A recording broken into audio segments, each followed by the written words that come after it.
ఓం సదాశివసమారంభాం వ్యాసశంకరమధ్యమాం అస్మదాచార్యపర్యంతాం వందే గురుపరంపరాం. జ్యోతిషశాస్త్రాన్ని భావితరాల వారికి ప్రసాదించిన ఋషుల యొక్క పాదపద్మాలకి నమస్కారం చేసుకుంటూ, అలాగే నాకు ఈ జ్యోతిష విద్యని నేర్పిన గురువర్యులు జ్యోతిష బ్రహ్మ కీర్తిశేషులు శ్రీ ఈరంకి సూర్యనారాయణమూర్తి గారు, సూర్యశ్రీ దైవజ్ఞ గారి యొక్క పాదపద్మాలకి నమస్కారం చేసుకుంటూ, ఓం శ్రీ మహాగణాధిపతి నమః, శ్రీ గురుభ్యో నమః, హరి ఓం. వీక్షకులందరికీ నమస్కారం. జూన్ నెల 23వ తారీఖు లగాయితూ 29వ తారీఖు శనివారం వరకు ఉండేటువంటి గ్రహగతుల ఆధారంగా ద్వాదశ రాశుల వారికి ఈ వారం ఏ విధమైనటువంటి శుభాశుభ ఫలితాలు కలగబోతూ ఉన్నాయో ఈ కార్యక్రమం ద్వారా తెలుసుకుందాం. అందులో భాగంగా ఈ వారం ఉండేటువంటి గ్రహగతులను గమనిద్దాం. ముఖ్యంగా ఈ వారంలో శుక్రబుధ రవులు మిథున రాశి యందు, వృషభమందు గురుడు, మేషరాశి యందు కుజుడు, మీనమందు రాహువు, అలాగే కుంభరాశిలో శనేశ్వరుడు. వారం చివరిలో బుధ శుక్ర గ్రహాల యొక్క మార్పు ఉన్నది. కేతువు కన్యారాశిలో సంచారం చేస్తూ ఉండగా చంద్రుడు ధనస్సు మకర కుంభాల యందు సంచారం చేస్తూ ఉన్నారు. ఇటువంటి పరిస్థితుల్లో ద్వాదశ రాశులకు ఏ విధమైనటువంటి ఫలితాలు కలగబోతున్నా తెలుసుకుందాం. అందులో భాగంగా కుంభరాశి వారికి ఈ వారంలో ఉండేటువంటి ఫలితాలు చాలా ప్రత్యేకంగా ఉండబోతూ ఉన్నాయి. కారణం ఎక్కువ సంఖ్యలో గ్రహాలు అనుకూలిస్తూ ఉండడం, 4 కన్నా ఎక్కువగా గ్రహాలు అనుకూలిస్తూ ఉండడం, ఈ వారంలో చంద్రుడు కూడా యోగిస్తూ ఉండడం వల్ల ఈ వారం మధ్య నుండి వచ్చేటువంటి చంద్రబలం వల్ల చాలా అనుకూలమైనటువంటి ఫలితాలు ఉన్నాయి. ప్రశాంతంగా ఉండేటువంటి వాతావరణం ఉంటుంది.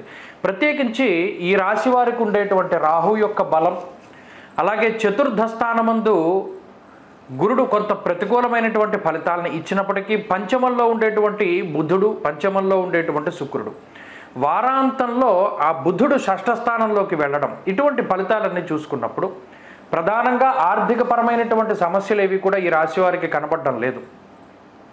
అంతేకాక మాటకి సంబంధించినటువంటి ఇబ్బందులు లేదా తగువులు, మాట పట్టింపులతోటి ఎక్కడైనా బాధపడుతూ ఉంటే, లేదా నీలాప నిందలు, కొంత మీ మీద ఎవరైనా దుష్ప్రచారం చేస్తూ ఉన్నా అటువంటి వాటి నుండి మీరు సమర్థవంతంగా వాటన్నిటిని కూడా తిప్పికొట్టేటువంటి పరిస్థితుల్లో ఈ కుంభరాశి వారు ఉన్నారు. అంతేకాక ఒక రకమైనటువంటి గొప్ప శక్తి కుంభరాశి వారికి వస్తుంది. అది ఎలా వస్తుంది అంటే, గర్వాన్ని వదిలిపెట్టి, అహంకారాన్ని వదిలిపెట్టి, సామరస్యమైనటువంటి ధోరణిలో మీ యొక్క సహజమైనటువంటి శైలికి భిన్నంగా మీరు ప్రవర్తిస్తూ, నిశితమైనటువంటి పరిశీలన చేసుకుంటూ, ప్రతి చిన్న విషయాన్ని ప్రణాళికాబద్ధంగా ముందుకు తీసుకెళ్లేటువంటి పరిస్థితులు, ఎవరి మీద కూడా ఆధారపడకూడదు, సొంతంగా మనమే జీవితంలో ముందుకు వెళ్ళాలి, అది తప్పైనా ఒప్పైనా తీసుకునేటువంటి నిర్ణయం మనదే ఉండాలి అనేటువంటి ఒక గొప్పదైనటువంటి ఆలోచనతోటి ముందుకు వెళతారు. ఆలోచనలో మొదట్లో కొంత ఇబ్బందులు వారం ప్రారంభంలో ఇబ్బంది పెట్టినప్పటికీ బుధ గురువారాల దగ్గర నుండి చాలా సమయానుకూలంగా మీరు ప్రవర్తించేటువంటి తీరుపై ఫలితాలు చాలా మంచిగా ఉన్నాయి. ఉద్యోగపరమైనటువంటి సమస్యలు ఇవి కనబడడం లేదు. స్థానచలనానికి సంబంధించినటువంటి ఇబ్బందులు కొన్ని కనబడుతూ ఉన్నాయి. వ్యాపార లాభానికి గ్రహస్థితి అవకాశాన్ని ఇస్తుంది. కొత్త ప్రణాళికలు, కొత్త జీవన విధానాన్ని ఈ గ్రహస్థితి ప్రోత్సహిస్తూ ఉంటుంది. అన్నదమ్ములతోటి, తోబుట్టువులతోటి ఉండేటువంటి సఖ్యత పెంచుతూ ఉంటుంది. కుటుంబ సభ్యులతోటి, సమాజంతో ఉండేటువంటి సత్సంబంధాలు మెరుగుపడుతూ ఉంటాయి. గతంలో డబ్బు ఇచ్చి మోసపోయినటువంటి వారికి తిరిగి ధనాగమనం, అలాగే కార్యజయం కలగడానికి అవకాశం ఉంటుంది. విద్యార్థులకి గ్రహస్థితి చాలా మెరుగ్గా గోచరిస్తూ ఉన్నది.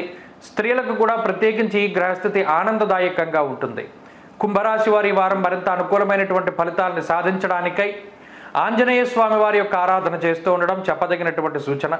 ఈ వారంలో కలిసొచ్చేటువంటి రోజు శుక్రవారంగా చెప్పవచ్చును. అదృష్ట సంఖ్య 5, అదృష్ట వర్ణము తెలుపు. తదుపరి మీనరాశి.